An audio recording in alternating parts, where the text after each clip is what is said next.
Família, esse aqui vai ser mais um vídeo que eu peço licença a todos e, se possível, remova as crianças da sala, porque é um tema um pouco sensível e eu particularmente me incomodo muito, mas infelizmente, como faz parte do meu trabalho, eu tenho que trazer aqui para vocês. Lá no canal da Antônia Fontenelle, na Lata, a mãe da criança envolvida no caso, Marcos Grubert, falou bastante coisa. Eu não assisti ainda. Inclusive, um parceiro nosso, o Dionísio Souza, trouxe alguns cortes e nós vamos ver aqui. Esse vídeo aqui não vai ter edição, não vai ter nada do tipo, mas mesmo assim, ajuda o baixinho com aquele like maroto. Comenta de qual canto do Brasil e do mundo você me dá a honra de ser acompanhado pela sua pessoa. E lógico, compartilhe esse vídeo com pelo menos 2 contatos que você tem aí do seu WhatsApp. É um tema sensível, eu vou tentar segurar, porque assim, embora eu nunca passei por esse tipo de coisa na minha vida, graças a Deus, mas eu me sensibilizo muito porque é uma coisa. Eu sou pai, e eu acho que se Deus o livre encontrasse um filho meu numa situação dessa, eu não sei nem o que eu digo, não sei nem o que eu digo. Mas enfim, eu já vou segurar aqui a minha alma. Vamos lá, BBT, põe na tela todos os créditos aí, né? A Antônia Fontenelle e também o Dionísio Souza, que fez o corte e vai fazer alguns comentários. Vamos lá. Aconteceu uma coisa muito estranha. Eu falei, o quê? Ela falou, o tio colocou a língua na minha boca. Meus amigos, a Aline, mãe da criança de Meu 6 Deus anos do de céu. idade, que alega ter sofrido abuso por parte do Marcos Grubert, esposo da cantora Heloísa Rosa, pela primeira vez veio ao público, deu uma entrevista e revelou detalhes inéditos do que aconteceu com a filha, da reação da criança, da reação da Heloísa diante da situação. Eu prometo que eu vou tentar fazer força para não me emocionar e não pegar ar. Não, nem sei o que é. Da reação do pai do Marcos quando soube o que aconteceu. Gente, tá um vídeo assim muito esclarecedor e um vídeo muito forte. Inclusive, se você tem certa sensibilidade para esse tipo de assunto, eu nem recomendo você assistir. Mas ao mesmo tempo, é Ele importante falou até a mesma frase que eu falei, meu Deus. que isso venha a ser exposto para que a justiça de fato aconteça. Entra dando um like, uma força para o Meu nosso canal para Deus. que mais pessoas assistam esse vídeo. E se você não é inscrito, se inscreve aqui no canal para você não perder assuntos e temas de relevância. E no final do vídeo tem aquela oportunidade especial esperando por você que está precisando aumentar a sua renda mensal, que quer melhorar. A oportunidade que não só vai te ajudar, mas também... Vamos lá. Bem, gente, nesse vídeo eu não quero nem falar muito. A fala vai ser da mãe da criança, da Aline. E assim, foi contado com uma riqueza de detalhes. Com Meu Deus do certeza, céu. depois de você assistir esse vídeo, você vai ter uma outra visão nesse caso. Eu coloquei aqui a parte principal do relato dela. Essa entrevista foi dada no canal da Antônia Fontenelle. Então tem assim vários detalhes lá que não vão ser inseridos aqui. Depois assiste lá completo para você que quer se aprofundar. Mas aqui tem um principal do que aconteceu com a criança, da reação da Heloísa, da reação do pai do Marcos. Assim, eu acho importante compreender isso. Vamos ouvir aqui esse relato. Meu Na Deus do sequência, eu céu. O quero que fazer uma será que vem? observação muito pertinente em cima do que ela falou aí. Uma rápida observação envolvendo o pai do Marcos. Dá uma olhada. A gente entender qual é o contexto dessa história. Eu já trabalhava com ela há quase 4 anos como assessora de comunicação, de imprensa, assessora pessoal, né? A gente acaba fazendo de tudo um pouco. Nesse meio tempo também, através desse trabalho que eu desenvolvi com ela, eu pude representar outros cantores aqui nos Estados Unidos também. Então, eu trabalhei comEixla, com Soraya Moraes, Lucas Agostinho, vários nomes da música gospel. Então, eu desenvolvi um círculo de relacionamento nesse meio muito forte. Quando Heloísa começa, então, a expor muitas situações em relação ao casamento dela, coisas da intimidade dela por nós sermos amigos e que eu nunca trouxe nem vou trazer a público porque não faz sentido e não está relacionado ao caso. Mas a gente acabou né, ficando muito próximas. E um dia ela disse para mim, olha, a Anne tá muito sozinha, né? A minha filha tá muito sozinha. Eu queria muito que você permitisse que a Lívia viesse dormir para elas poderem brincar coisas de meninas, porque o outro menino dela, né, era mais velho e tal. E eu acabei permitindo, confiando né? Por ela ser muito cuidadosa. Todas as vezes Até aí normal, aparentemente não tem nada demais. que as crianças nos acompanhavam em agendas de igreja, ela sempre muito cuidadosa. Ali, me pedia para ir várias vezes na salinha olhar as crianças, sempre deixar a porta aberta. Então eu achei que não tivesse problema. Bom, o fato é que no dia seguinte, quando eu fui buscar a minha filha, estava marcado para nós trocarmos as crianças na igreja, já que nós congregávamos nós duas na igreja aqui na Alcance Orlando. Então, ela me mandou uma mensagem dizendo: eu não vou no culto, venha buscar mais tarde. Então, eu falei: então eu vou meio-dia. Quando foi meio-dia, eu fui surpreendida com uma nova mensagem dela pedindo para eu ir buscar mais tarde, porque a Lívia ia brincar com a filha dela, de um carrinho elétrico que elas têm e que a Lívia é muito apaixonada. E ela me manda nesse momento, mais ou menos 1h30, eu fico até bem, um pouco forte para mim, ver que ela deixou a Lívia tão perto dele, mesmo sabendo que ele tinha abusado dela. Quando era mais ou menos 1h30 da tarde, ela me manda uma foto da Lívia nesse carrinho sendo empurrada por ele. Tentando eu fui buscar a Lívia. Já era preparando caso a menina viesse te falar alguma coisa. Exatamente. Bizarro. Quando a minha filha entra no carro, eu fiz aqueles questionamentos de uma mãe normal. Como é que foi, filha? Você dormiu com quem? Você dormiu aonde? Como foi? Foi quando ela olhou para mim e disse: mãe, ela estava sentadinha no banco de trás, eu estava no banco do passageiro com meu esposo, ela disse: aconteceu algo muito estranho. Eu nunca vou esquecer dessa frase. Porque a Lívia, ela tem... Por a gente viver aqui num ambiente cristão e ter muito cuidado com tela, com TV, com tudo, a gente está acostumado com o vocabulário dos nossos filhos, né? Se você vai saber, Fontinelli, se sua tua filha aparecer falando uma coisa diferente, você falou: opa, da onde veio isso? Com certeza, quem é pai ou mãe de verdade, mudar qualquer coisa no filho, o jeito de se sentar, se a criança tiver assim um pouco eufórica, você nota, se mudar o tom de voz, você nota, qualquer coisa. Isso, né? Claro. E ela fez o seguinte comentário, ela falou: mãe, aconteceu uma coisa muito estranha. Eu falei: o quê? Ela falou: o tio colocou a língua na minha boca. Eu falei: língua? Tipo, já? E aí, em seguida, ela falou: ele me lambeu. Isso assim, tipo... Ai, meu Deus. Desculpa, mas...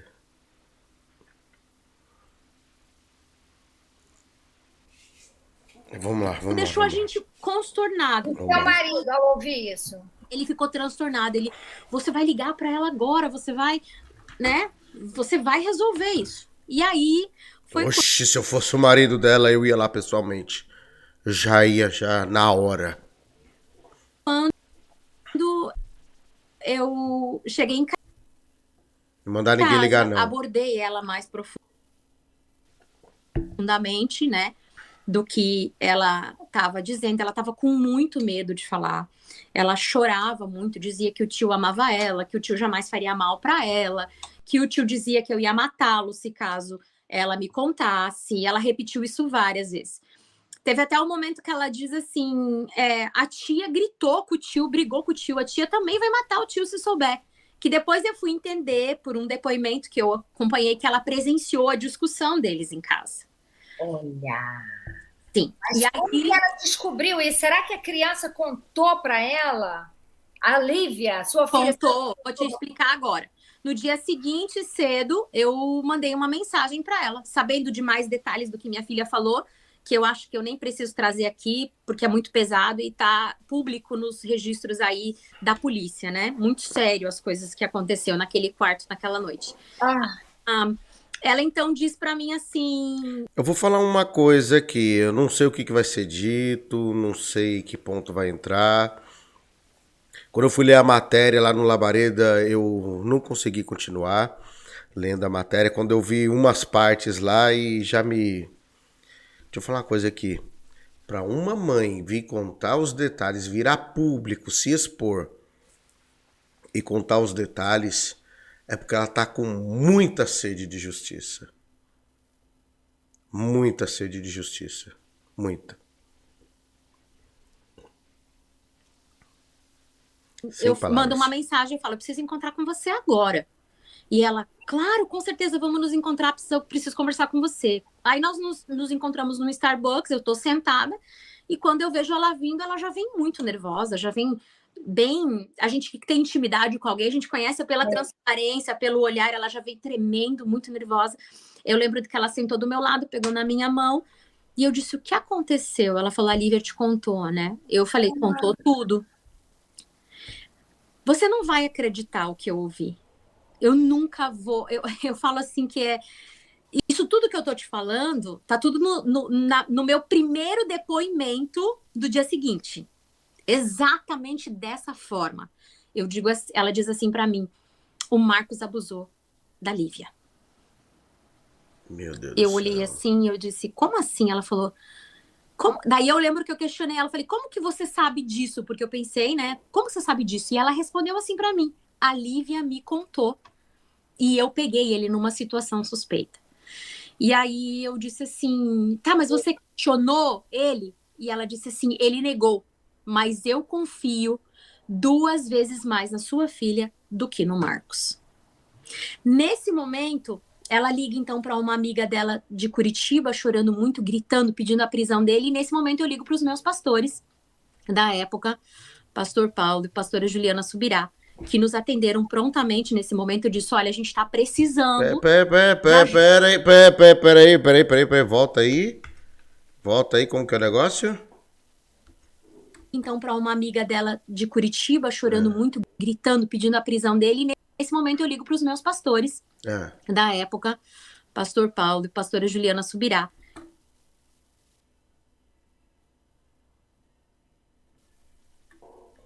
Tá certo. Que nos atenderam prontamente nesse momento. Eu disse, olha, a gente está precisando de ajuda, aconteceu isso. Eles falaram, não, venham para cá que a gente vai conversar com vocês. Não façam nada até chegarem aqui. Meu Deus do céu. Nesse momento, quando a gente levanta, e é muito importante que é a primeira vez que as pessoas vão saber disso, tá?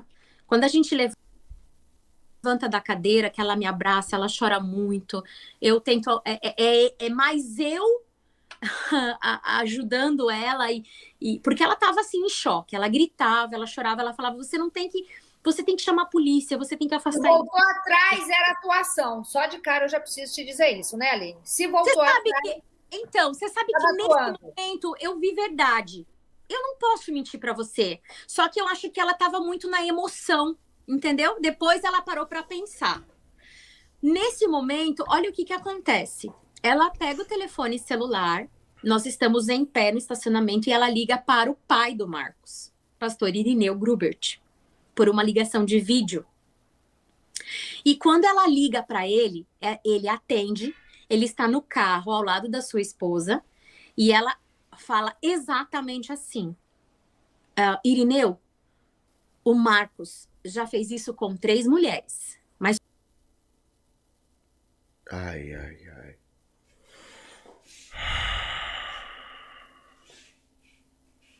Ai, ai, ai.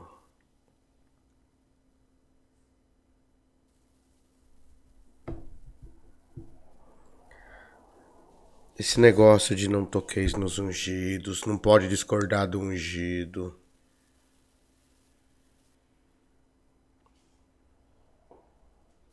É que o ungido deu sorte de que não foi uma filha minha. Mas com uma criança eu não vou perdoar. Ela falou, já fez isso. É muito importante deixar claro, ela não falou abusou, não, ela falou... mas estávamos falando de quê? Eu gosto de ser muito correta nas palavras. Mas, Aline, estávamos falando de quê? De abuso? Aí ela diz, aí ele fica assim, em choque. Ele não fala nada, ele não questiona, ele não rebate. E aí ela me mostra assim no telefone para ele, fala, ele abusou da filha da Aline. O pastor Irineu já era uma pessoa conhecida minha, uma pessoa que eu até ali o admirava. E ele olhou assim, nesse momento a mãe dele começa a chorar compulsivamente, batendo no painel do carro. Foi uma cena assim terrível. E então ele não troca uma palavra, ele pede para ela se acalmar.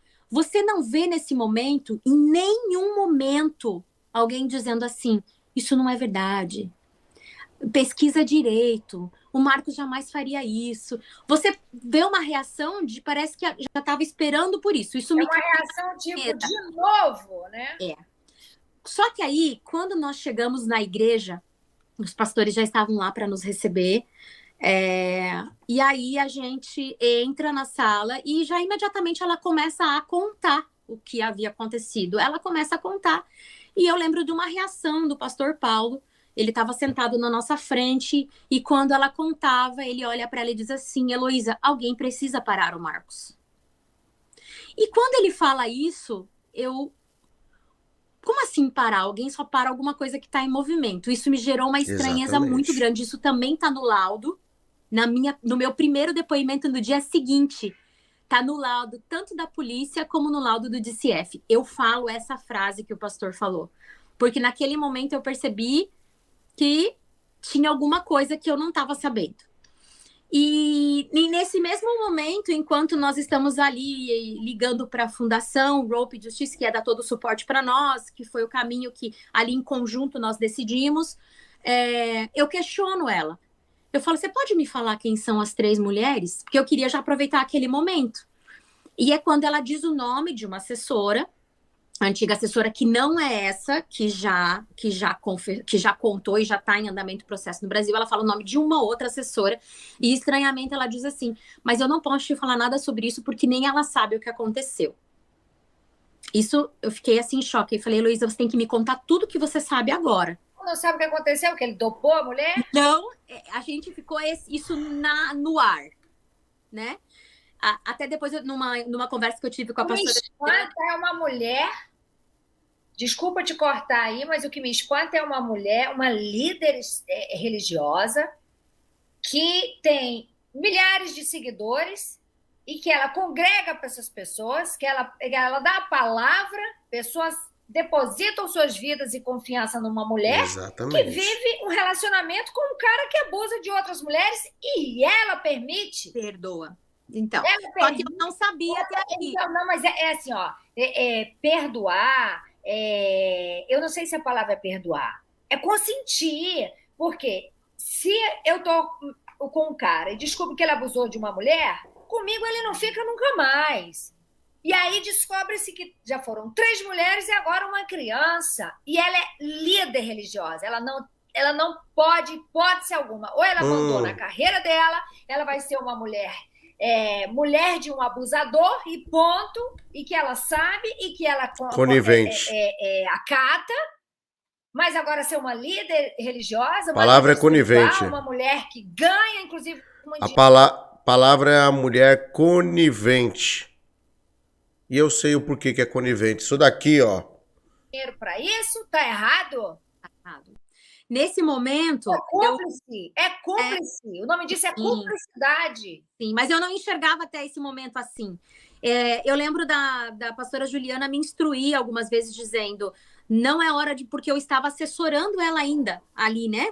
E aí eu lembro assim que ela olhou para mim e disse, eu preciso que você faça um comunicado. Eu vou me separar dele, eu preciso que você me faça um comunicado amanhã, dizendo que eu me separei dele por traição. Assim ninguém vai saber o que aconteceu. Porque naquele momento... A outra moça disse algo similar.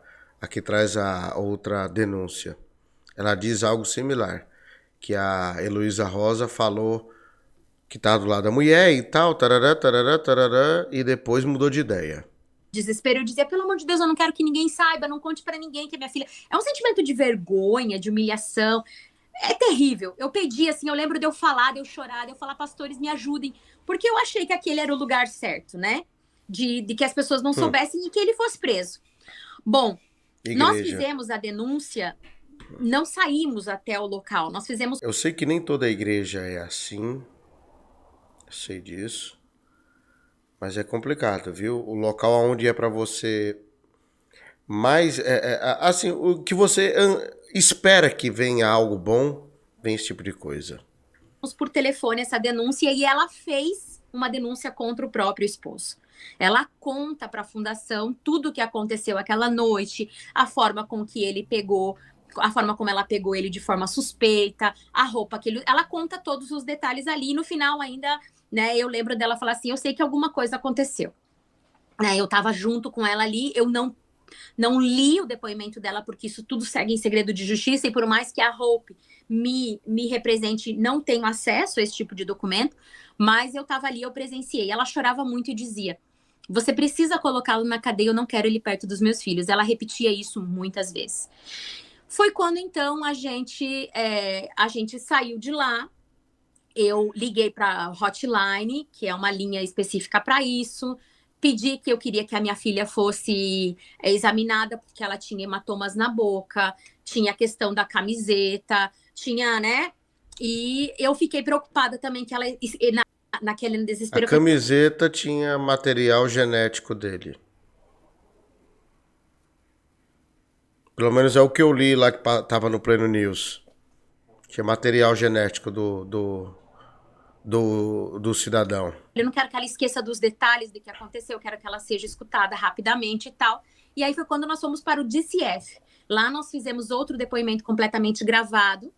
E ela também fez um depoimento onde ela conta tudo. Inclusive, ela diz, numa ligação, quando eles ligam para agendar, ela diz, eu não posso ir agora porque eu tô trocando a fechadura da minha casa, que eu não me sinto segura com ele tendo a chave da casa. Mas eu quero... mas amanhã eu estarei aí. A pastora Juliana Subirá acompanha ela nesse depoimento onde ela conta toda a questão. O que acontece nesse período de todo esse depoimento até ela mudar de ideia? A gente tem uma situação ali que a minha detetive, a que assumiu o caso, está gestante e ganha bebê. Então, a gente fica 15, 20 dias sem um detetive até outro assumir. Então, a gente não comparece para fazer o depoimento. A gente não tem depoimento na polícia. Quando isso acontece, é quando eu tenho a surpresa. Assim, Fontinelli, você não acredita. Eu vou dormir conversando com ela, normal, amiga, me dá o número da unha, não sei o que, porque ela estava completamente comigo. Eu não vou te deixar sozinho nessa, eu tenho áudios dela falando, eu tô com você, ele vai preso. Assim, tudo certo. No dia seguinte, um dia antes do depoimento, eu recebo um áudio da pastora Juliana dizendo que ela não iria comparecer no depoimento. E eu recebo um text messenger, uma mensagem do detetive dizendo, Heloísa não está mais disposta a falar. Cúmplice. E assim, gente, eu não sei vocês, mas ouvindo o relato dessa mãe, eu acho difícil não acreditar nela. Até para aquelas pessoas que eu sei que tem aquelas pessoas que acreditam na versão da família, do pai do Marcos, que defende a Heloísa, mas até para essas pessoas, quando escutam o relato dessa mãe, diante da riqueza de detalhes, dos sentimentos que são expressos ali, é difícil não acreditar. E daí a importância de nós nos mobilizarmos. Eu até expliquei em vídeos anteriores que esse processo ele basicamente foi anulado, né, porque o promotor não aceitou as provas, ignorou as provas, mas eles estão recorrendo. Né, um novo advogado foi inserido no caso, eles estão lutando por justiça e isso custa dinheiro. Um novo advogado lá nos Estados Unidos, isso custa dinheiro. Por isso a mãe está fazendo uma vaquinha. Eu não consigo colocar o link no vídeo anterior e eu não sei se eu vou conseguir colocar nesse vídeo aqui, mas se eu não conseguir, eu vou deixar o Instagram da mãe para vocês entrarem lá e procurar mais informação e pegar informação assim direto da fonte. Né? Mas é importante nos mobilizarmos. E uma coisa que me pega muito é quando eu vi o discurso do pai do Marcos, dizendo que confia na justiça de Deus. Sendo que a partir desse depoimento da Aline, a gente vê que o Marcos ele é um reincidente nesse tipo de coisa. Talvez com criança tenha sido a primeira vez. Mas segundo esse relato aí, a Heloísa soube de pelo menos mais 3 casos. Isso que a Heloísa soube. E assim, depois de tudo isso, o pai do cara vira a público, dizendo que confia na justiça de Deus para defender o filho. Por quê? Porque nesses lugares prevalece, não é o que está dito nas redes sociais, nesse lugar prevalece a verdade de Deus. Prevalece o que é verdade de Deus. Isso é para isso. Entendendo que foi Deus quem nos deu essa vitória. Entendendo que foi Deus quem nos deu essa vitória. Sobre esse conjunto de mentiras e acusações, eu queria pedir uma coisa. Eu quero agradecer a todas as pessoas que oraram. Até que não tiveram lado, mas que oraram. Não por vingança. Eu queria agradecer. E agradecer todas as pessoas também que oraram para ficar do nosso... E assim, gente, sinceramente, eu custo a crer que esse camarada realmente acredite na justiça de Deus. Porque se ele sabe... Na minha opinião, esse pastor aí não acredita na justiça de Deus coisa nenhuma. Nenhuma. Não acredita. E eu acho que esse ministério que ele faz parte acabou. Na minha opinião, acabou. Já era. Isso daí acabou o ministério dele. Minha opinião. da culpabilidade do filho de acordo com esses relatos da mãe dessa criança. E ainda assim ele usa o nome de Deus para defender o filho, que ele sabe que é culpado, é sinal que o camarada não confia na justiça de Deus, porque a justiça de Deus vai testificar contra ele e contra o filho. Então assim, a gente começa a pensar, poxa, o que passa na cabeça dessas pessoas? O tamanho da falta de temor e o senso de impunidade. Tanto é que a gente vê, o caso ele não parou, pelo contrário, está repercutindo mais ainda. O fato do filho dele ter saído da prisão, isso indignou muitas pessoas na Flórida. O vento parece estar... Eu acredito que o fato do pai acobertar o filho só piora a situação. O melhor era esse senhor aí, nem... Apesar que se ele não se pronuncia, também complica pro lado dele, né? Mas a melhor coisa era ele não ter essa postura. Era chegar e falar assim, ó, meu filho tá envolvido numa polêmica e se ele tiver errado, quero que ele seja preso e pague até o último. Pronto. Não é ficar ameaçando os outros que tá discordando do filho dele, não. Tá ficando assim cada vez mais forte contra o lado de lá. Vocês estão vendo isso e o peso da repercussão. Então, como eu sempre falo aqui no canal, a justiça de Deus, essa de fato, não falha. É isso o vídeo de hoje. Muito obrigado pela sua participação, sua visualização aqui. Deus abençoe mais e mais e mais. Rapaz, olha, quem quiser ver depois o anúncio, vai lá no canal do Dionísio e vê o anúncio aí que ele faz no final dos vídeos. Como eu já disse, se fosse minha filha, eu resolveria isso pessoalmente. Não tenho estômago para esse tipo de coisa. Forte abraço, fui. Esse papo me incomoda muito. Fui.